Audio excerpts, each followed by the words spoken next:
Hi guys, my name is Abby, and today we are going to be talking about computational thinking.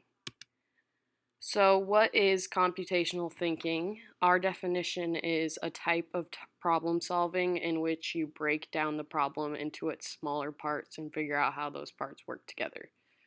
So, computational thinking includes decomposition, abstraction, pattern recognition, and algorithm. So the first step is decomposition, which is breaking a problem down into its smaller parts.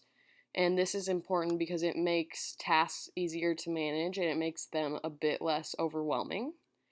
An example would be to make breakfast and breaking it down into making toast and making tea and then thinking about the steps in order to make toast and to make tea. The next step is abstraction, which is removing unnecessary information and focusing on what's important.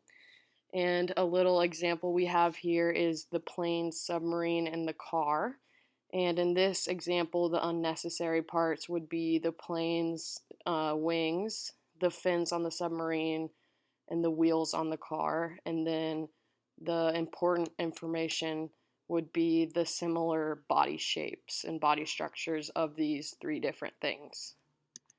Um, the next step is pattern recognition, which is looking for similarities or trends that these things have in common. And this is important because if you see trends that continue to happen, then it can help you to lead to an answer. And the last step is algorithm, which is making step-by-step instructions that are easy to follow that even a computer could understand. And making these instructions can help you plan so that you can solve a problem and it can help you get to the best outcome. And a little example here is how to make a cup of tea. So you start with filling the kettle and making sure that the water is hot and it's boiling, and then pouring the water into the cup and putting the tea bag in.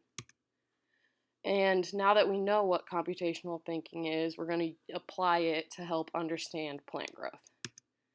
So, first step is decomposition, and we're going to ask the class to break down the parts of what a plant needs in order to grow, and we're going to get all of their answers.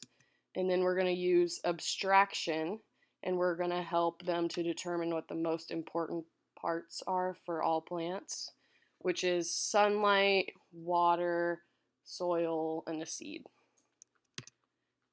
And here is our slide explaining all of this. And then after that, we're going to let them do the algorithm and let them play our little Bebop game.